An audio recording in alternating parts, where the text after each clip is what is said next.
Bonsoir, vous regardez Click, c'est tous les jours du lundi au vendredi à 19h50 à la télévision et quand vous voulez sur MyCanal.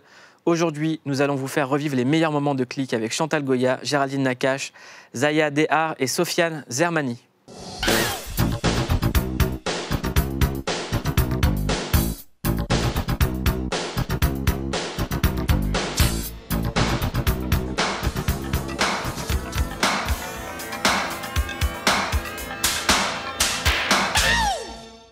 J'aimerais vous présenter une femme. Il y a près de 10 ans, elle devenait connue à cause d'une sulfureuse affaire de mœurs. Mais ce soir, j'aimerais vous faire découvrir une comédienne qui interprète avec brio son premier grand rôle sur la caméra de l'excellente Rebecca Zlotowski. Le film s'appelle Une fille facile. On met le tampon Click et on accueille Zaya Dehar.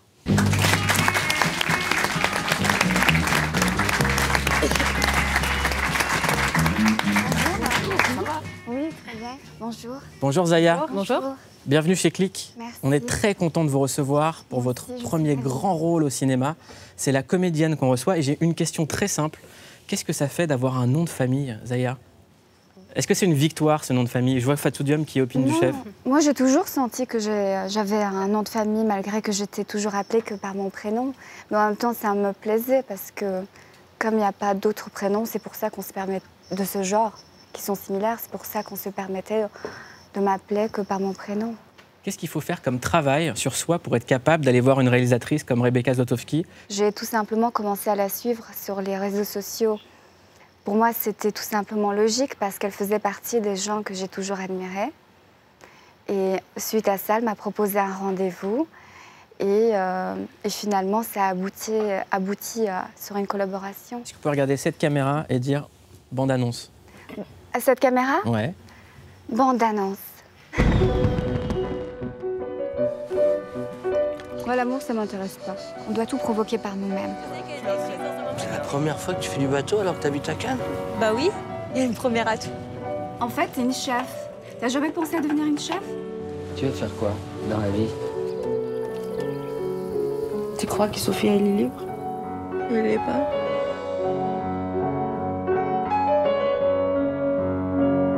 Tu sais, la liberté, des fois, c'est du travail aussi.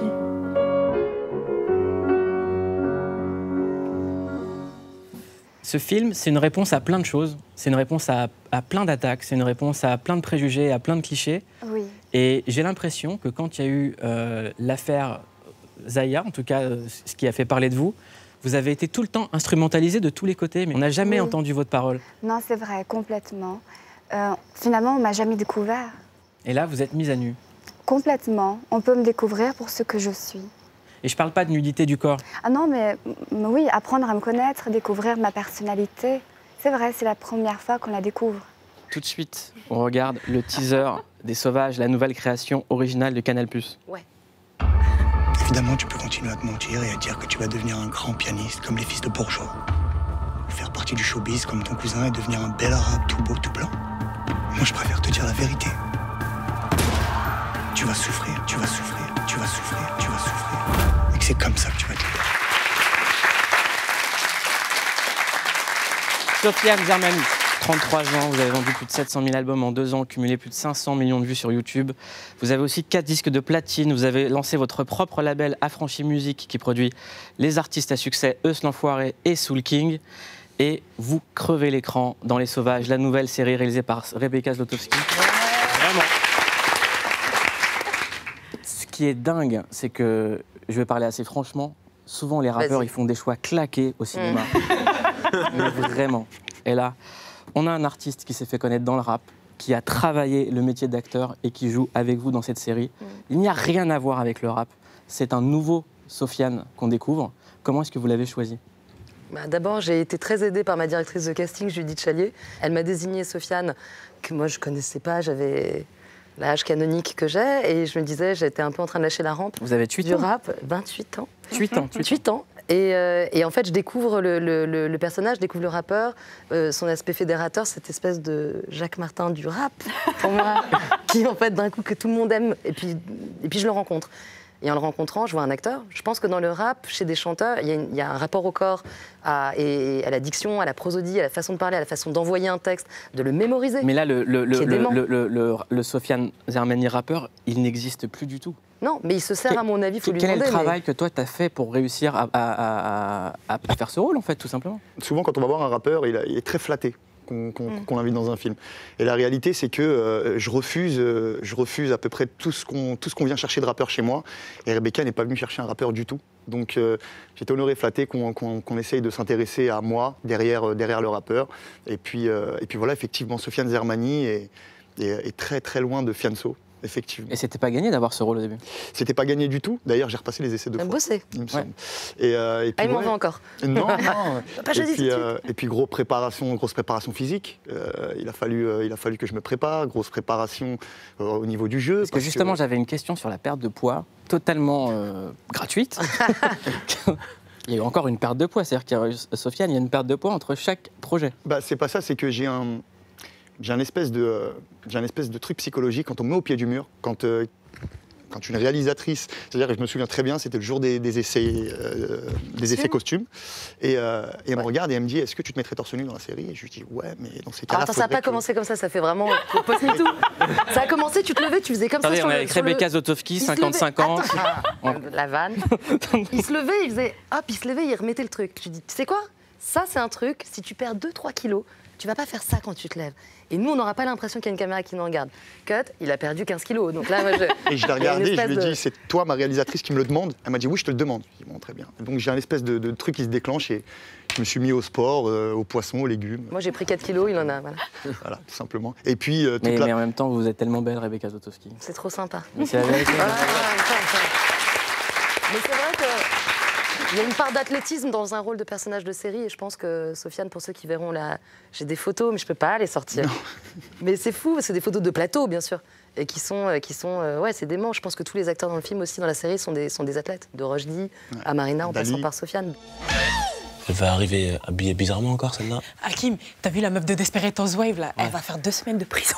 C'est pas bien. Fadi, me spoil pas, putain, arrête de spoiler les trucs. Mais non, mais ça s'est passé dans la vraie vie. Je veux pas savoir, mais qui êtes-vous là, avec tes sapes là?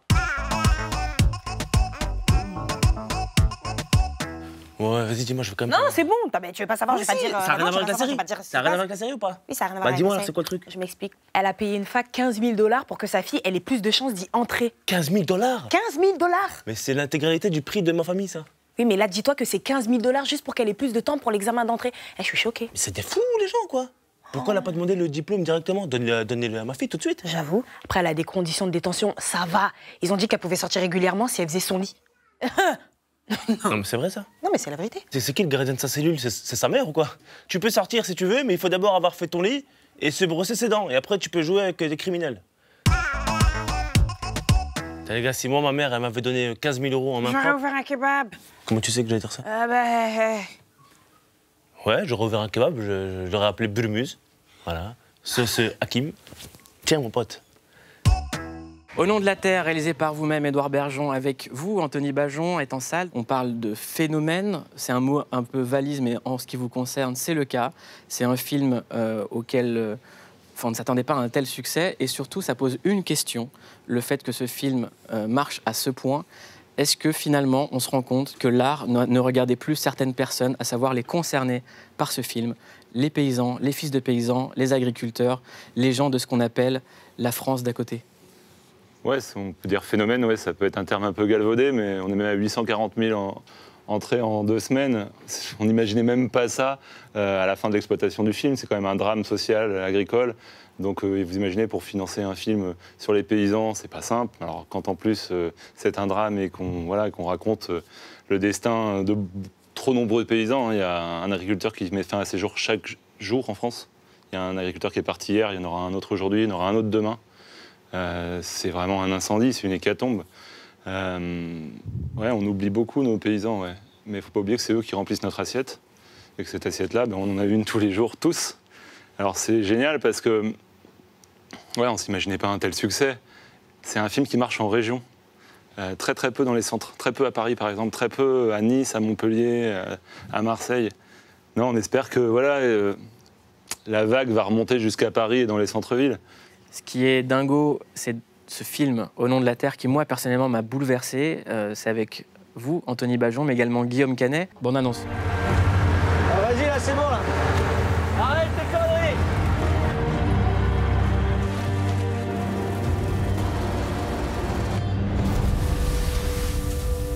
Il n'y a plus de trésorerie, là. On est à sec. Monsieur Jargeau, les avances de trésorerie, ça commence à faire beaucoup. Surtout cumulé avec l'ensemble des prêts. C'est quoi ces conneries? Tu vas te remettre un crédit sur le dos? On voit bien, là, votre nouveau bâtiment. Il y en a qui disent que ton père, il se la pète, hein.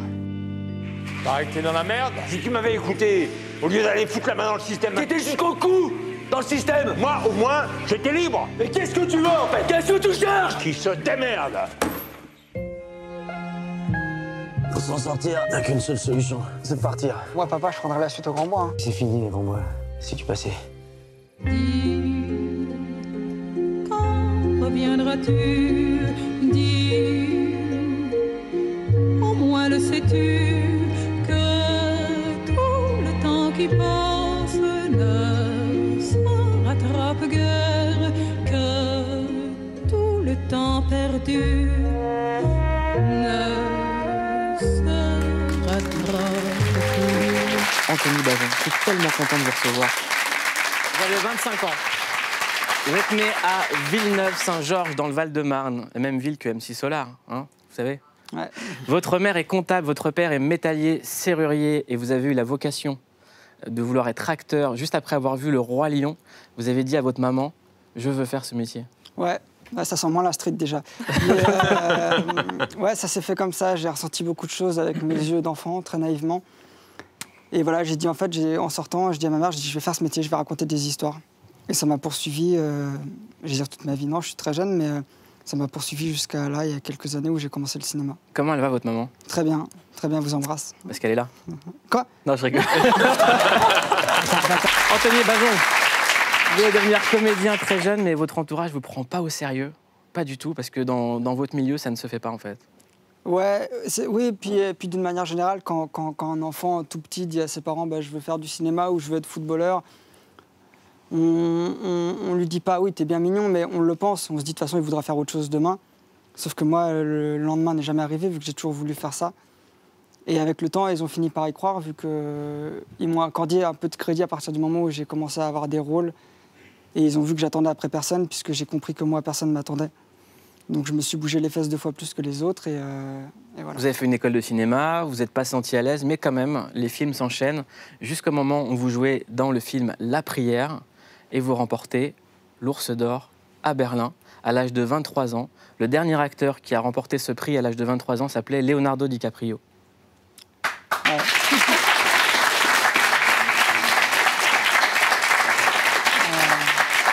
Ouais, non, j'ai beaucoup de chance. Je prends beaucoup de hauteur par rapport à ça parce que sinon, c'est mort pour moi. Je veux dire, je commence seulement ma carrière. Et même si j'ai des grandes ambitions, si je commence déjà à me dire oh, bah, c'est bon, j'ai un ours à Berlin, ça va être très compliqué après pour passer les portes. On va regarder Sofiane Zermani faire du théâtre à Avignon, dans Achille. Vivant, je savais que j'allais mourir, mais je ne savais pas pourquoi. Et je suis mort de la meilleure manière qui soit, puisque je suis mort pour avoir vengé les miens. C'est Zeus qui a voulu tout cela. S'il lui avait été plaisant que je survive, j'aurais survécu, mais à quoi bon survivre si Patrocle de tous mes compagnons le plus proche est déjà sous la terre? À quoi bon passer ma vie dans le deuil? À quoi bon survivre si, en tuant Hector, j'ai tué le meilleur des héros qu'il me sera donné d'affronter, qu'aucun ne pourra jamais égaler? Qu'attendre encore de la vie? Je les rejoins tous deux. Quand est-ce qu'on trouve le temps? Quand on a toutes les casquettes de Sofiane Zermani? On trouve le temps quand on y prend du plaisir. Voilà, quand on a envie de le faire. C'est vrai qu'il y a beaucoup de choses dont on doit chercher le temps, parce que c'est des obligations. Mais la scène, derrière la cam, derrière le micro, toutes les activités artistiques que je peux approcher, on trouve le temps. Même il s'impose, mais tu vois, à ce moment-là, je me surcharge de travail, je suis mort dans le film, je dois assumer des grands pavés à côté de moi. J'ai Jérôme Kircher, Amira Kazar, je suis moula plus théâtre plus. En super esprit. Et je suis en méga moula et je dois assumer. Tu tu vois, je dois assumer. J'ai l'impression que je suis bon sous la pression. Je suis forcé de le reconnaître. Et quand je me charge, tu vois, par exemple, un moment comme les représentations d'Achille à Avignon, c'est toute la préparation qui me prend du temps. La répète, le truc, les autres comédiens, la mise en scène, tout ça, oui. Mais ça, non. Ça me prend pas du temps. Ça, je suis en ya-ya, tu vois. Je suis loin dans ma tête à ce moment-là. Je suis vraiment Achille, je me tiens comme ça, je bouge pas. Je suis fixe sur le public. Il y a une question très simple qu'on va vous poser, que je vais te poser. C'est quoi ton métier? C'est artiste, tout simplement. C'est artiste. C'est beau, c'est pur. Ah, voilà. Comme des sœurs, écrit et mis en scène par Béatrice Massenet, votre sœur, avec Marie Parouti et Alexandra Simon sur les planches de la scène parisienne, anciennement les Feux de la Rampe. C'est du mercredi au samedi jusqu'au 28 décembre 2019. 31 même. 31. Ouais, je réveillonne sur scène. C'est le rêve de tout artiste. Ah oui. Mais ouais, non, je trouve ça assez excitant, non, d'être je vais être le jour de Noël sur scène, et le 31, et après je vais pas me coucher. Moi, je propose un programme, une pâtisserie de Cédric Grolet, une pièce de théâtre d'Ariane Massenet, et vous passez une super année 2020. C'est pas mal, c'est pas mal. Hein. Ariane, je crève d'envie de te demander de le pitcher. Peux-tu me pitcher comme des sœurs? Ouais. Peux-tu nous le pitcher? Oui.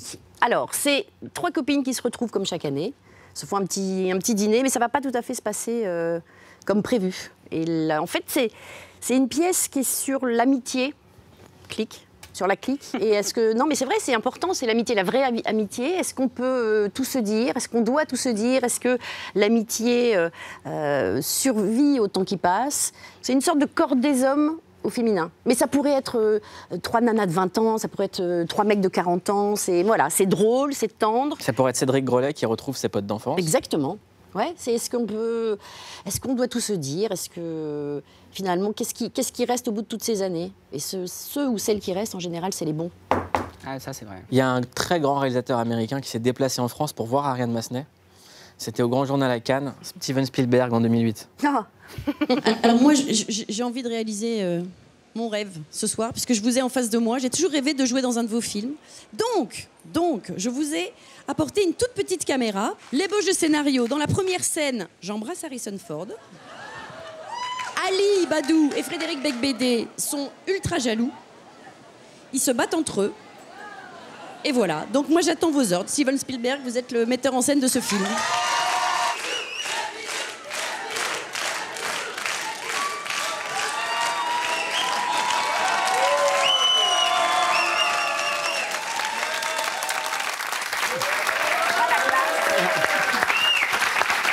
Il y a un rapport intéressant à la représentation artistique, c'est que souvent on peut se sentir illégitime dans les milieux artistiques quand on vient d'un milieu populaire. Et la réponse de Sofiane, c'est en fait on va devenir des patrons et ça se passera comme ça.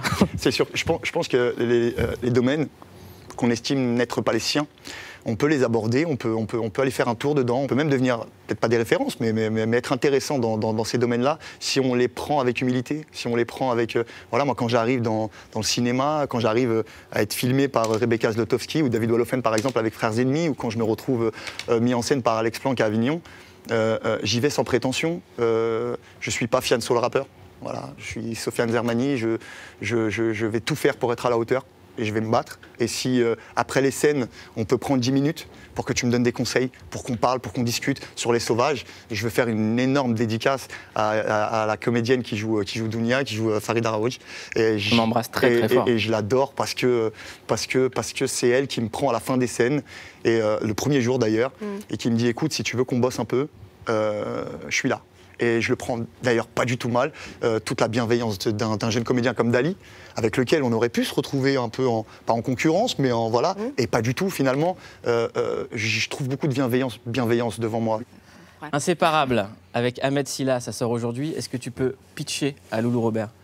Ahmed, il joue le rôle de Mika, qui est un petit escroc. Il va se retrouver en prison et il va faire ma connaissance. Je joue le rôle de Poutine, une sorte de sociopathe, on peut dire. Et pour que la prison se passe bien, il va me faire croire que je suis devenu son meilleur ami.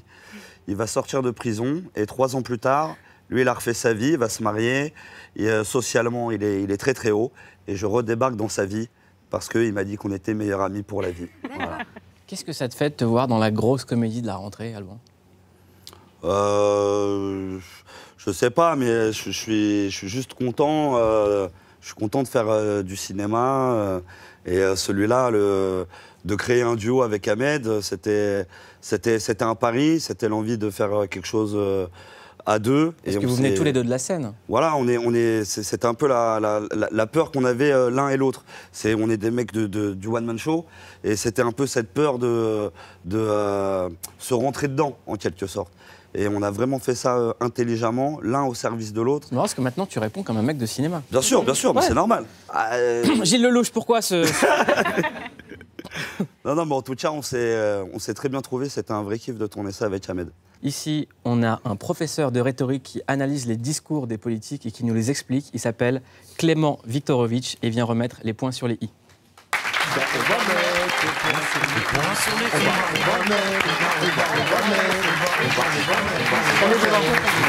Bonsoir à tous. Alors Clément, tu voudrais nous parler de la rhétorique de...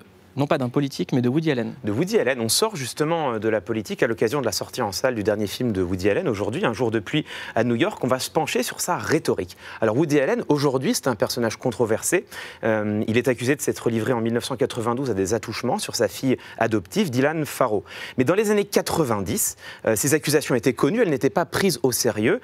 Et Woody Allen, c'était un personnage finalement très apprécié. En 1995, il est l'invité en France de Bernard Pivot dans l'émission de Bouillon de Culture. Et il s'est prêté au jeu du questionnaire de Proust. Ce sont ces réponses que l'on va analyser.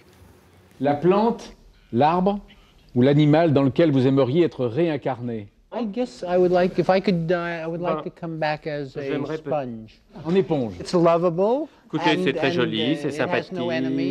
L'éponge n'a pas d'ennemis. Why not? Mais pourquoi pas? Alors, ce qui est intéressant, c'est que la réponse de Woody Allen, elle surprend. Il aurait aimé être incarné en éponge. Ce qu'il faut voir, c'est que ça rentre totalement en résonance avec la perception que les gens avaient de lui à l'époque. Il était perçu comme quelqu'un de plutôt humble et de doué d'autodérision. Alors, il aurait pu répondre qu'il voulait se réincarner en chêne ou en aigle, mais pas du tout. Il veut se réincarner en éponge. Il n'était pas très humble, il a quand même écrit Dieu, Shakespeare et moi. Oui, mais quand on regarde ces films, on sent une forme d'humilité. En tout cas, c'est comme ça qu'il était perçu. Et donc, quand Woody Allen dit ça, la réaction, c'est « oh ». Et puis, on voit, il y a des rires dans le public. Donc, ça fonctionne. Si aujourd'hui, avec les accusations qui pèsent sur lui à l'ère post-MeToo, si Woody Allen disait ça, la connotation ne serait pas du tout la même. On aurait plutôt en tête de l'éponge l'image d'un personnage, enfin plutôt d'un animal visqueux qu'on n'a pas trop envie de toucher. Et ça, c'est intéressant. Et ça se produit au moment de la réponse à une autre question. Si Dieu existe, qu'aimeriez-vous, après votre mort, l'entendre vous dire à vous, Woody Allen? I forgive you. Je te pardonne. Because if he exists, parce que s'il existe, je pense que je risque d'avoir de gros problèmes. Alors là, c'est exactement la même chose. À l'époque, Woody Allen se dépeint lui-même dans ses propres films comme un homme très névrosé, et donc sa réponse, elle provoque le rire. S'il disait la même chose aujourd'hui, on se dirait que sans doute, il a réellement des choses à se faire pardonner.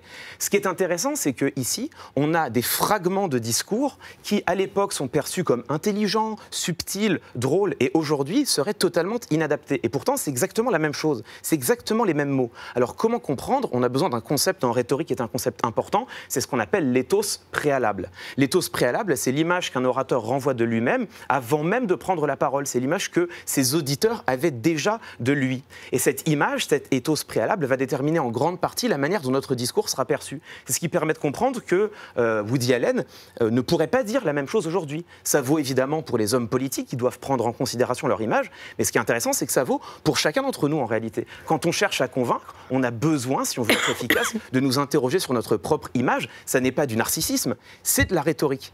Et quelque part, c'est assez rassurant finalement. C'est assez rassurant sur ce que la rhétorique ne peut pas.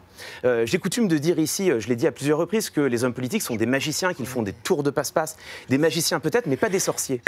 Ils ne peuvent pas faire de miracles. Quand on part d'un éthos préalable qui est un éthos dégradé, quoi que l'on dise, convaincre, ça va être difficile. Dans la vraie vie, les discours ne suffisent pas à changer les grenouilles, pas plus que les éponges d'ailleurs, en prince charmant. Bravo Clément. Yam Pierron, Ossine Mokando, Ibrahim Dramé, vous êtes à l'affiche du film La vie scolaire, réalisé par Mehdi Edir et Grand Corps Mal. Ah, me regarde, arrête avec ta tête de ouf. Qu'est-ce qui a changé le film dans votre vie, déjà juste en un été? Vous êtes passé, vous avez été pris en mode casting sauvage. Vous avez travaillé comme des dingues sur le film, comme des vrais acteurs. Vous avez bossé, répété. Il y a eu un vrai travail fait par Mehdi Edir et Grand Corps Malade. Est-ce que maintenant, vous vous sentez appartenir au cinéma? Je me suis jamais senti aussi aimé. Jamais. Qu'est-ce que c'est beau ce qui m'arrive là en ce moment. Carrément, on m'arrête dans la rue, on me demande des photos. Moi, je me suis jamais dit que ça allait m'arriver, des trucs comme ça. Liam? Moi, ma vie, je pense que ça commence maintenant, en vrai. C'est maintenant que ça commence, après on va voir ce que ça donne, mais on est très heureux. Zaya, je vous pose la même question. Oui. Est-ce que vous vous sentez accepté maintenant dans le monde du cinéma? Accepté dans ce monde? Oui, je pense que oui. Je pense. À quel moment vous avez dit, voilà, c'est mon métier et c'est comme ça, je suis maintenant comédienne? À quel moment? Oui. Ah bah quand j'ai commencé à tourner déjà. Ibrahim, c'est la première fois que tu viens sur le plateau de chez Click. Comment est-ce que tu t'es retrouvé dans le film La vie scolaire? Parce qu'au début, les fans de PNL te connaissent, parce que tu as tourné dans les clips de PNL, on t'a vu parmi les acteurs. Comment est-ce que c'est arrivé, ce film? Toi, tu m'as invité à une soirée. Ouais, je vais tout mettre sur toi. Hein. Non, c'est pas moi. C'est toi, c'est ton talent. Il m'a invité à une soirée, Mouloud, il m'a fait rencontrer un des réalisateurs, Mehdi Edir. Mehdi Edir, il me dit, ouais, j'aimerais bien te voir en essai et tout, sur mon prochain film et tout. Oh, il me parle de film, je connaissais même pas le cinéma. J'y vais un peu avec curiosité. Ça veut dire, 2 mois après, j'y vais, je passe 2-3 essais. Et on m'appelle pour me dire que j'ai été choisi pour le rôle de... C'est grâce à toi. Dans le rap, il y a eu des années incertaines. Il y a quand même eu tout le temps le soutien de l'entourage, qui n'a pas changé. Qui n'a pas changé. Est-ce que le cinéma, ça rassure plus? On sort de 20 ans de rap, de 30 ans de rap. On a une image qui ne nous correspond pas, mais bon, elle est ce qu'elle est. Effectivement, le cinéma, c'est... T'as un personnage déjà entre toi et les gens. C'est déjà, et puis en plus, oui, t'as une espèce de filtre. Mais c'est plus prestige dans les yeux, dans le regard du public ou même dans le regard de la famille. C'est vrai que maintenant, Sofiane Zermani, il y a un nom de famille. C'est plus Fianso. J'en suis très fier. Je suis très fier de ce nom-là. Et puis ça me permet aussi d'assumer cette schizophrénie que j'ai depuis le début, en réalité. Tu vois. J'ai ces envies depuis toujours. Et Fianso m'a rattrapé. Et il a fallu lui donner son antithèse. Sofiane Zermani est un dingue de lecture et d'histoire. Ouais. Et parmi ses lectures, il y a un auteur que je vous conseille qui s'appelle Robert Greene, qui a écrit des livres comme Power ou Atteindre l'excellence. Et Robert Greene faisait partie des tout premiers invités de Click. Voici ce qu'il disait chez nous. Et c'est un livre qui explique comment réussir sa vie. La question que je me pose, elle est très simple. Est-ce qu'il fallait la rater pour expliquer aux gens comment la réussir? Oui, parce que moi, ma vie, avant d'écrire ce livre, moi, j'étais un grand raté dans ma vie.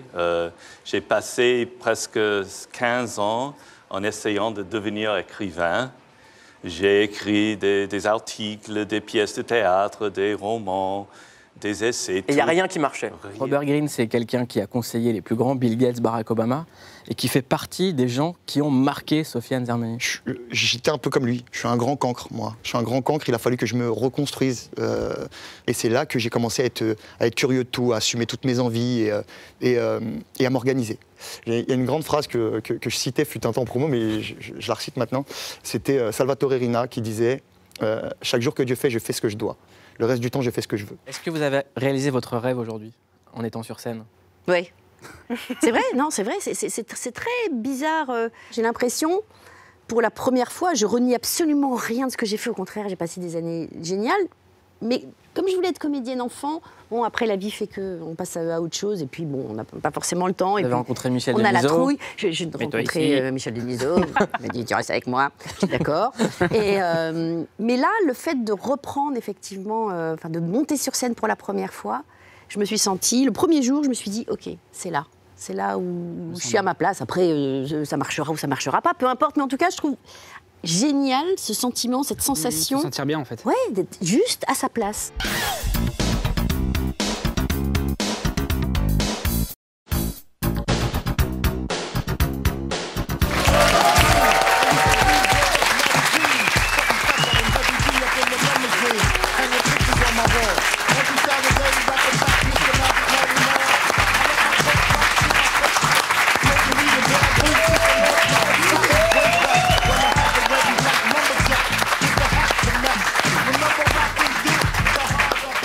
Cosmo Puccino, l'album s'appelle La Nuit du Réveil, une des carrières les plus longues du rap français. La première fois qu'on vous avait entendu, c'était aux côtés de Booba, et vous êtes tous les deux dans 2 trajectoires différentes, encore là. Cet album pose énormément de questions qu'on n'entend pas dans le rap français. Comment vieillir, comment rester à la page, comment comprendre la nouvelle génération, comment ne plus essayer de la comprendre. Pourquoi ça s'appelle La Nuit du Réveil? La Nuit du Réveil parce que ça fait référence à ce moment où on se réveille par insomnie, souvent, et qu'on se retrouve tout seul dans sa pièce. Le sommeil ne vient pas et les mauvaises idées qu'on fuit reviennent, les souvenirs, les réflexions. Et là, on attend le matin avec impatience. Et c'est La Nuit du Réveil, c'est aussi une comparaison à ce moment dans la vie où une vérité vous tombe dessus à travers une nouvelle, un accident, la perte d'un proche. Et tout d'un coup, vous vous retrouvez au milieu de la nuit. Et il y a un cheminement à parcourir pour se retrouver. C'est ça. Cet album, c'est 20 ans d'histoire de rap français, mais aussi 20 ans d'histoire d'écriture française. Ouais. Comment les rimes évoluent, comment la technique évolue. On a un Oxmo qui est maintenant dans l'épure, oui, qui fait l'économie de mots, alors qu'au début, c'était la surcharge de mots. Comment est-ce qu'on arrive à cette maturité-là? Je pense que avec le temps et un peu de chance, on canalise l'énergie, on canalise ses sentiments. Et surtout, on finit par accepter que la simplicité est ce qu'il y a le plus efficace et le plus mémorable. Donc on réduit, on transforme, on fait muter pour garder la même densité avec moins de mots. Pour nous, c'est le tube de l'automne. Je voudrais juste qu'on entende ça avant de l'accueillir. Il s'appelle Némir et on l'accueille sur le plateau de Click. Némir, c'est quelqu'un qui a triomphé dans son art. Les gens qui suivent la culture hip-hop connaissent Némir. Ça fait 5-6 ans qu'il a inondé le milieu du rap de projet. Ça fait 5-6 ans qu'il a travaillé sa formule. Et cette année sort un album qui est un album de chansons françaises, de nouvelles chansons françaises. On garde la culture de base, la culture hip-hop, et on l'adapte. Et ça donne un tout nouveau Némir, avec des morceaux extrêmement intimes. Il y a des tubes comme on n'a jamais entendu. C'est intelligent, c'est digne, c'est actuel. Bravo Némir. Ah, merci. Et c'est vraiment un album que je vous conseille, avec les participations de Nekfeu et d'Alpha One, qui est un des meilleurs rappeurs français en activité. Clairement. Némir, l'album est sorti. Ouais, enfin. Ça y est, la libération. Ce qui est dingue, c'est l'humilité de Némir. Vous avez fait un tweet la veille de la sortie. J'aimerais qu'on le lise ensemble. Qu'est-ce que vous avez tweeté? Je sais même plus, j'en ai tellement... Genre, vous avez mis un truc du genre, j'arrive pas à y croire. Ah non, mais c'était incroyable. Mon premier album sort demain. Ouais. Jusqu'à 11h59, parce qu'à minuit, ils sont disponibles sur les plateformes. J'y croyais pas, je pensais qu'il allait y avoir une malédiction, qu'il allait se passer quelque chose. Parce que j'en ai tellement jeté des albums, à chaque fois je disais, ouais, ok, 2016, c'est sûr, septembre 2016. Septembre 2016, que des bugs, on aimait plus ce qu'on faisait, ça nous correspondait pas, on repart dans le processus créatif. Et c'est le bordel. Et là, jusqu'à 11h59, je dis, il va pas sortir. Et à minuit, poum, premier tweet, les premières réactions. J'ai dormi direct. Dans quelques instants, vous serez en live avec Alpha One. Ouais, mais ça pose quand même une question, c'est qu'aujourd'hui, le milieu du rap, avec l'explosion des plateformes, il s'est hyper accéléré. Avant, un rappeur, c'était un album tous les 5-6 ans. Ouais. Mais moi, je suis un peu dans cette formule, là. Je suis galéré un peu. C'est ça, quand même. Maintenant, c'est tous les 5-6 mois. C'était important de prendre ce temps-là. Je sais pas, moi j'essaie de composer avec moi-même en fait. Donc plutôt que m'affronter en permanence et d'être dans un espèce de conflit avec moi-même, au bout d'un moment je m'accepte, ça y est, tu te dis vas-y, je suis comme ça, je suis une feignasse. Ben ça sort quand ça sort quoi. Tu vois, faut juste que ce soit bien. Si en plus t'es une feignasse et que c'est nul, c'est chiant, tu vois. Donc le but c'est s'accepter et de transformer ça en quelque chose voilà, qui puisse plaire aux gens à qui t'as envie de plaire aussi. Parce que bon, voilà, moi j'adore la musique, moi c'est ce qui me fait, depuis que je suis petit, les gens qui m'ont donné de l'espoir, entre guillemets, de ma vie, c'est les gens voilà, qui composaient, qui faisaient des chansons, tous les gens dans le milieu artistique. Et j'ai envie d'être aussi reconnu d'abord par ces gens-là, les gens qui font, qui brodent, les gens qui connaissent le tour de magie, tu peux pas leur faire, tu vois, tu peux pas les disqueter, et ils savent, ils disent Ces dernières années, il y a eu un changement radical dans le rap. Avant, on sortait un album tous les 5 ans, maintenant tous les 6 mois. C'est compliqué. C'est compliqué, mais moi je refuse de plier à ce diktat parce que je refuse de croire qu'on peut faire bien les choses en étant pressé. Et comme j'ai la chance d'avoir un public qui me suit depuis mes premiers disques, ben, j'essaie de soigner cette relation avec eux et de trouver des bonnes raisons de revenir sur scène pour rigoler. Le travail de Niska, c'est impressionnant parce que pour arriver en 6 ans de carrière a atteint le milliard sur YouTube, ça veut dire qu'on passe sa vie en studio, qu'on passe sa vie en tournée. On passe pas mal de temps en studio, ouais, c'est sûr. Ouais, bah oui, sinon tu peux pas. Hein. À un moment donné, ça ment pas. Hein. Si tu travailles pas, il n'y a pas de résultat. Hein. Faut taffer. Hein. La particularité de cet album, c'est que les morceaux sont travaillés pour la scène. Ouais. C'est le 3e, donc il y a déjà eu 2 albums avant. Ouais. Est-ce que j'ai l'impression que tu as fait une espèce d'audit auprès du public pour voir ce qui fonctionnait? J'ai beaucoup analysé en tout cas. Pendant les tournées et tout, j'analysais beaucoup les morceaux qui faisaient réagir, les parties où ça se calmait. Mais tu vois la folie. Ouais, ça c'était lourd. Ça c'était lourd. Combien de personnes là? Ardente à Liège. Ouais, comme ça, je dirais peut-être 100 000. Ouais, 75 peut-être. Ouais, normal. Ouais, je sais pas. Ouais. je sais pas, ouais. Il y a aussi un aspect qu'on comprend sur cet album, c'est qu'aujourd'hui on dit beaucoup, voilà, le rap c'est en train de remplacer la chanson française. C'est vraiment ce qui est en train d'arriver dans les ventes. Mais le rap c'est de la chanson française. Voilà. Bah, enfin on le dit. Ça va rien dire. Voilà. C'est-à-dire que Niska en 6 ans a vendu plus que Florent Pagny, Patrick Bruel et Jean-Jacques Goldman d'ailleurs, qui vient seulement d'arriver en streaming. Si c'est le cas, enfin je sais pas les chiffres, mais si c'est le cas, ouais. C'est de la chanson française pour moi. Le streaming, ça a bouleversé l'industrie du disque, Louane. Depuis quelques années maintenant, c'est le rap qui est numéro 1. Même si le rap l'était culturellement en France, parce que les gens téléchargeaient les CD, mais maintenant que le streaming comptabilise les ventes, c'est le rap qui est numéro 1. Vous êtes une enfant de cette génération-là. Vous avez 22 ans, vous avez grandi avec le rap. Est-ce que, par exemple, le 3e album de Louane sera fait avec des gens qui viennent du rap? Ce serait cool. Ce serait cool. Mais c'est difficile quand on est vraiment de la pop, d'aller vers un univers... La pop et le rap, c'est après la même chose maintenant, non? C'est ce que j'allais dire, ouais. Les genres se confondent maintenant. De plus en plus, mais c'est récent. Quand on voit Kenji Girac qui collabore avec Damso. Ouais, tout le monde influence tout le monde un peu. Ouais. Non, mais c'est clair. Mais justement, ce serait cool de pouvoir travailler dans ce sens-là, en fait. Ouais. On parlait de PNL, mais aujourd'hui, PNL a la même influence que Francis Cabrel, Jean-Jacques Goldman, Mylène Farmer. C'est des mélodies. Même une plus grosse. Même plus grosse. Ouais, vraiment. Parce qu'eux, ils l'ont alors qu'ils sont en train d'exercer leur truc, tu vois.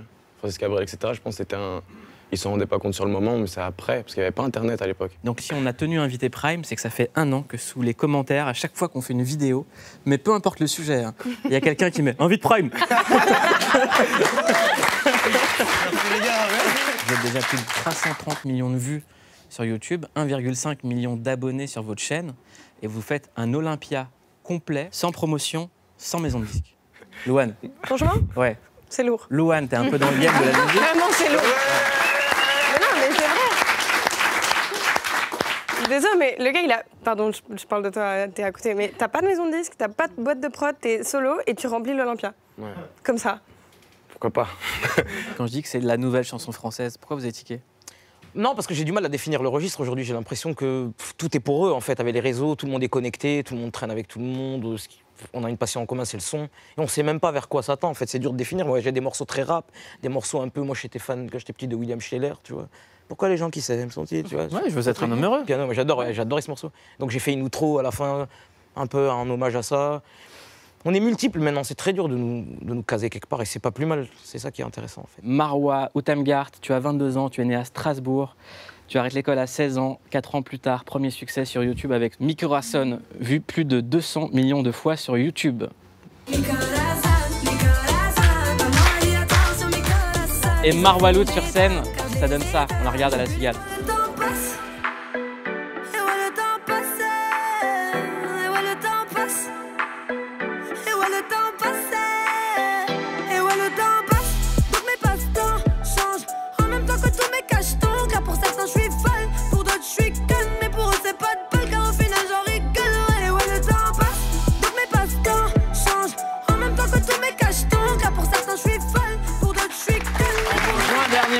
Son deuxième album, My Life, est sorti. Un album avec plusieurs sujets, dont la façon dont ta vie a changé depuis le succès. Ouais. Pour beaucoup de petites filles aujourd'hui, tu es un modèle. Moi, j'adore lire les commentaires.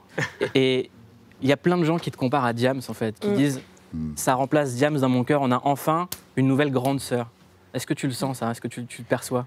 J'ai pas l'impression, en tout cas, j'ai pas cette envie de base d'être la grande sœur. J'ai juste envie de partager ma passion. Je kiffe faire de la musique, donc dans un premier temps, c'est uniquement du partage. C'est à la fois léger, mais aussi très très profond dans ce que tu racontes. Ouais, c'est souvent léger. C'est très souvent léger, mais parce qu'on a aussi envie de... Pour moi, la musique, c'est un sort d'exutoire, d'échappatoire. Donc quand on écoute de la musique, on n'a pas forcément envie de pleurer ou autre, et donc on a plutôt envie de s'amuser. Donc c'est pour ça que majoritairement mes titres sont légers, mais il y a beaucoup de choses que j'ai besoin de dire, que j'ai envie de dire, et donc je le retranscris sur des textes plus profonds, entre guillemets. Mais les gens qui se reconnaissent dans la musique de Marwa Aloud, c'est des gens qui vivent des réalités plutôt compliquées, avec des trucs assez légers. Ouais, j'ai l'impression, c'est un peu moi en fait. C'est un peu ce que je suis aussi, donc... Parce qu'on n'est pas dans le cliché quartier, on aurait pu attendre... Enfin, souvent, les femmes, quand elles arrivent dans le rap, elles doivent montrer que c'est des grandes rappeuses, qu'elles sont énervées. Toi, tu es arrivée tout de suite, en toute simplicité, zéro complexe, sur rien. Parce qu'on n'a pas besoin, je pense que je suis un peu une petite Kaira 2.0, donc j'ai pas besoin d'en faire trop, je veux dire, tu vois, quand... Gérard Darmon, je vous présente une Kaira 2.0. Magnifique, magnifique, je suis ravi. Souriante et positive. Alors, il y a une phrase que je rêve de dire depuis tout petit. Comment ça va, Chantal? Mais ça va bien. Oh, ils sont trop gentils, merci Mouloud. Comment ça va? De m'accueillir, bien. Chantal Goya connaît mon prénom, c'est fou. Mais oui, hein. Chantal Goya, vous êtes sur scène avec Le Soulier qui vole, un spectacle exceptionnel. Vous serez en tournée dans toutes les plus grandes salles de France à partir du 12 octobre et au Palais des Congrès à Paris les 3 et 4 octobre 2020. On regarde ce que ça donne. Ce matin, un lapin a tué un chasseur. C'était un lapin qui, c'était un lapin qui. Ce matin, un lapin a tué un chasseur. C'était un lapin qui avait un fusil. Le DVD du spectacle sort le 25 novembre prochain. Chantal Goya, il paraît que vous voulez vous mettre au rap. Oh, mais comment ça que je vais me mettre au rap? Non, parce qu'un jour, j'étais avec Soprano, et puis en rigolant, ils me disent que... quelqu'un me dit, tu sais faire un rap? Je dis, bon, oui, je vais vous faire quelque chose. Alors j'ai inventé, j'ai dit, dans la forêt de l'automne, ce matin est arrivé une chose que personne n'aurait pu imaginer. Au bois de Mortefontaine, où ta morte saison, tous les chasseurs de la plaine, c'est une révolution, car ce matin, un lapin a tué un chasseur. C'était un lapin. C'était un lapin qui, ce matin, un lapin a tué un chasseur. C'était un lapin qui avait un fusil. Moi, je démarre, hein, je démarre au cœur du tour, hein. Il faut que je vous présente Abdel Soulax. Ah ben voilà.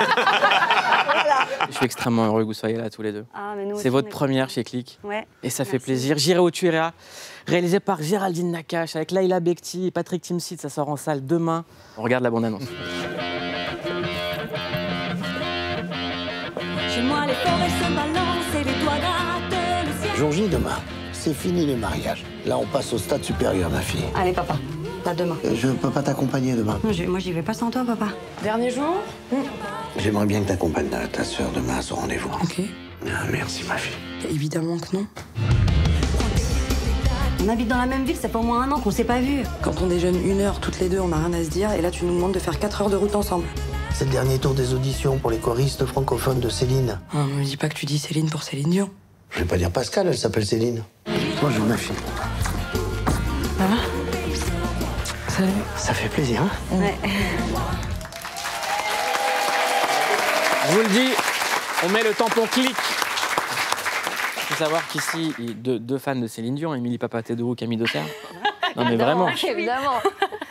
Camille, Ouais. il faut l'avouer. Ouais, faut l'avouer. Mais grâce à vous, en plus, on s'est un peu, on a pu s'ambiancer un peu On a avant écouté ça l'émission. tout le temps. Ah, pas mal. Oui, du coup, il y a un bon alibi, c'est pour le travail. Exactement. On a une Ils viennent pour gérer où tu professionnelle iras, avant. On a une ouais. excuse. Ouais, je leur disais, qu'est-ce que tu fais? Céline Dion.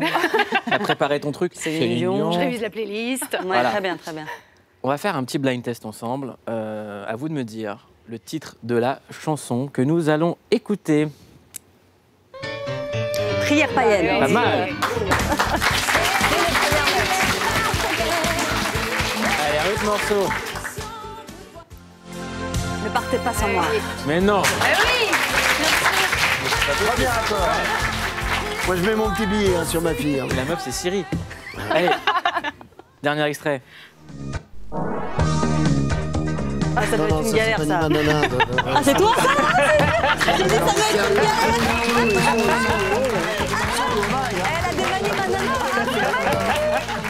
La pochette était pas mal. La pochette était super. Mais, Ouais, c'est vrai. Heureusement pour moi, ça n'a pas marché. 1988, Patrick Timsit.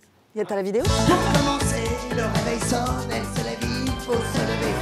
Déjà dans la salle de bain, elle est enfermée, on va s'amuser. Avant de se maquiller.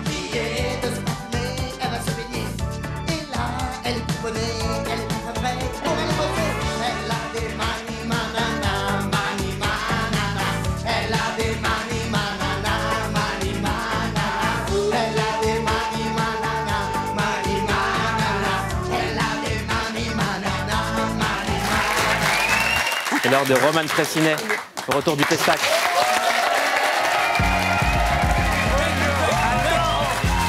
Elle est pas incroyable celle-là? Je te jure, écoute, je le donnerai même pas à Céline Dion si elle me le demande. Je l'ai reçu hier, je te jure que c'est vrai, je l'ai commandé sur la boutique officielle. Écoute, jamais de la vie. Je t'adore. Si je prends une balle aujourd'hui, je serais triste que pour le pull. Tu comprends ça ou pas? Je l'adore. Je l'ai ouvert hier, j'ai crié. Mais c'est bien fait la vie quand même. Je savais pas du J'irai où tu iras, des punchlines de Céline. J'arrive tous tracés, Céline. Je suis content. Je suis content. Peut-être je vais te le donner. Peut-être je vais te le donner. Mais ça dépend si je progresse. Parce que là, je viens de parler d'un truc, je te jure, j'ai réalisé. Il faut que je me fasse gifler, Mouloud. Si tu veux. Ouais, mais juste après, on se met toi et moi, ou même quelqu'un qui a une bonne vivacité. Non, mais je te jure, là, j'ai réfléchi. Faut que je prenne une énorme teutard. Je me la raconte, en fait. J'ai pris la grosse tête. Là, ça fait à peu près 6 mois que quand j'ai des conversations avec les gens, j'écoute que les parties où c'est moi qui parle. Je te jure, c'est vrai. J'écoute que ça. Le reste, je mets en avance rapide. Ça fait... Là, je m'adresse à tous les gens qui m'ont parlé dans les derniers mois. Sachez que peu importe ce que vous m'avez dit, moi, ce que j'ai retenu, c'est... Je m'en bats les steaks, je m'en fous, je me la raconte, c'est grave. Mon ego, il est devenu tellement grand, mais on dirait mon appartement, Moulou. Merci. Toi, t'arrives fort. C'est toi qui as raison. La vie de ma mère, c'est toi qui as raison. C'est toi qui as raison. C'est grave, faut que je me fasse gifler. Et je te jure, hein, je fais le fou, je me la raconte. Mais si je continue à vivre comme je vis là, dans 3 quarts d'heure, je suis pauvre. Non mais c'est vrai, ma paresse va me ruiner. Il y a une partie de moi qui me coûte un bras, mais tous les jours. C'est fou. Là, écoute-moi bien, tu vas avoir envie de me gifler, mais c'est le point, c'est ce que je te dis. Cette semaine, je me suis fait livrer par un restaurant qui est en bas de chez moi. Mais quand je te dis en bas de chez moi, c'est pas une... J'avais oublié de préciser la sauce, j'ai crié par la fenêtre. Pas trop piquant, la 523, s'il te plaît. J'ai payé un gars pour qu'il monte mes escaliers. Faut me gifler, là. Mouloud, j'habite au 1er étage. Je te jure, faut me gifler. Faut me gifler, Mouloud. C'est abusé. Tout m'ennuie. Ça y est, je suis blasé. Tout m'ennuie. Même les gens qui m'aiment pas, je m'en fous maintenant. C'était le dernier truc qui me raccrochait. C'est le dernier truc qui me tenait à la vie. Dès qu'il y avait quelqu'un qui m'aimait pas, je me disais, bah non, il faudrait quand même essayer de lui plaire. Là, je m'en fous. J'ai réalisé, les gens, ils m'aiment pas. Moi non plus, je vous aime pas. Moi non plus. Si j'étais en dîner en tête à tête avec vous, je serais sur mon téléphone avec mes écouteurs. C'est ça la vérité. Je serais même pas en train de parler avec quelqu'un d'autre. Je serais en train de jouer aux échecs. Il y a des gens, c'est vrai, il y a des gens, je préfère perdre à un jeu que parler avec eux. Il faut me sauver. Faut me gifler, faut une secousse. Là, si je continue comme ça, mon enterrement, il y aura que moi et un corbeau. Faut faire quelque chose. Mais c'est vrai, faut faire quelque chose. Non, faut... Donc là, écoutez, je passe une annonce. Voilà, si t'es maçon et joueur de tennis, on se donne rendez-vous un lundi matin où t'es bien vénère. Tu me mets un reverse slice avec une pelle et on se quitte, bon copain. À bientôt tout le monde et vive Céline. À bientôt. Merci Rowan. La liberté d'expression, ça n'existe plus. C'est fini. Fadi, c'est fini. Fadi, excuse-moi, je crois qu'on n'a pas le droit de dire ça. Donc on n'a pas le droit de dire qu'on a le droit de rien dire. Quelle est la logique? Exactement, c'est exactement ça, Fadi. Le tabou, c'est tabou, point, on n'en parle pas, ok? Mais t'es un de ces vendus. Mais ce mec, c'est un vendu. Oui, mais je suis un vendu. Je suis un vendu. Je l'assume, mesdames, messieurs, j'ai un BEP vente. Allez, bonne soirée à tous. Non mais Hakim, t'es quand même d'accord avec moi pour dire qu'il y a des sujets qu'on peut pas aborder dans les médias. Je sais pas, je pense par exemple à tout ce qui concerne les... Salut la France, ça va? J'adore les asperges. Viens voir, t'es folle ou quoi, toi? Fadi, on passe à la télé. T'es en train de tout niquer tout de suite ou quoi? Justement, on a une tribune, il faut en profiter, sinon ça sert à quoi? Quelle tribune tu parles? Tu veux une tribune? Va au Parc des Princes, dis ce que tu veux à qui tu veux. Hakim, moi si je fais ce métier, c'est pour rendre le monde meilleur, c'est pour changer les choses, c'est pour apporter une plus-value. Che Guevara, non, tu vas rien changer du tout. Change de couple déjà sans stress, excuse-moi de te parler comme ça. Et surtout, Fadi, si maintenant tu veux parler à quelqu'un, c'est valable pour toi et c'est valable pour tout le monde. Si vous voulez changer les choses, il faut parler de choses qui vous concernent. Par exemple, moi, en tant qu'arabe beau gosse, je parle des arabes beaux gosses. Non mais excuse-moi, c'est la vérité, je vais pas parler des arabes qui sont moches, et Dieu sait qu'il y en a beaucoup. Donc toi, pour l'instant, contente-toi de parler des meufs renois qui ont posé des beaux gosses rebeux. D'accord, dans ce cas-là, je vais peut-être parler des femmes noires divorcées. Quoi? Signe là. C'est les papiers du divorce, ça? Signe là où je dis à tout le monde ce que t'as dit sur tous les pingouins, sur les pingouins, c'est des fils de... Oxmo Puccino, vous avez prêté votre voix à plusieurs publicités pour des voitures. On écoute. Ça n'a rien d'un gagne-pain, ça n'a rien d'un passe-temps. Ça ne me suffit pas quand c'est juste suffisant. Si je peux être un orage, pourquoi être un embrun? Je ne fais pas dans la mesure, je ne fais pas dans le mondain. Ce sont tes mots, ta comédie, et c'est même ton chemin. Je suis ce que je suis, comment je peux avoir tort? Je fais comme je le sens, mais je le fais plus fort. Si tu marches sur des braises, reste-y et danse. Raphaël De Andréis, je rappelle, vous êtes patron d'une des plus grandes agences de pub en France.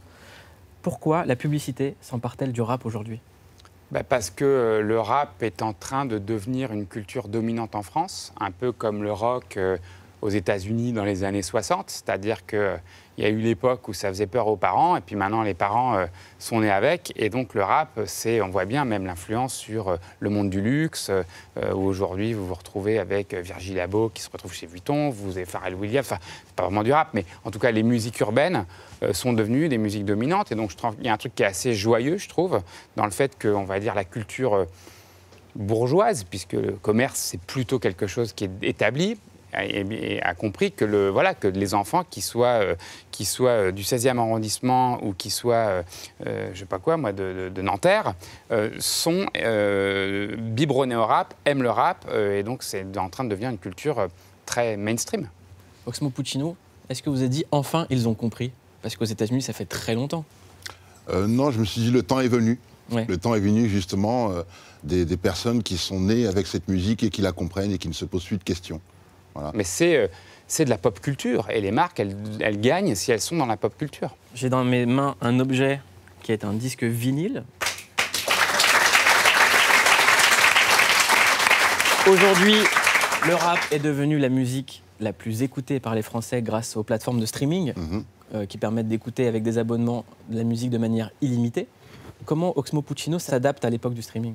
Moi, les premiers disques que j'ai sortis, c'était des CD. Et des cassettes, même pour le premier album, et des vinyles.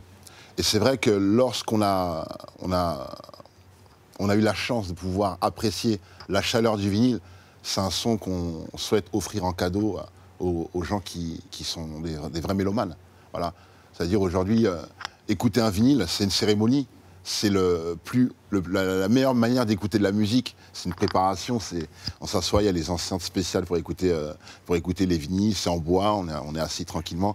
Et là, on est absorbé par la musique. Et je pense qu'on ne peut pas écouter de musique de la meilleure façon qu'aujourd'hui, qu'avec un vinyle.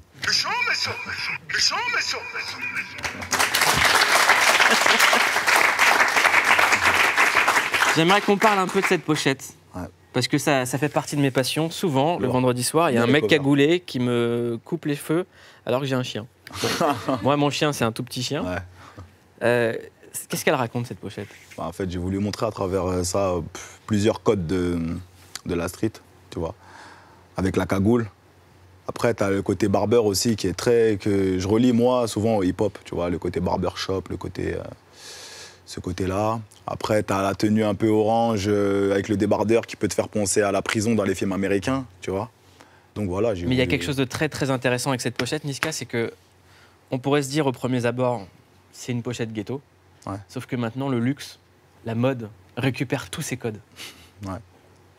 C'est quand on voit les grandes maisons de couture, elles prennent tout aux rappeurs, elles prennent tout à la rue. Ah, mais comme il disait, c'est quoi? Il disait...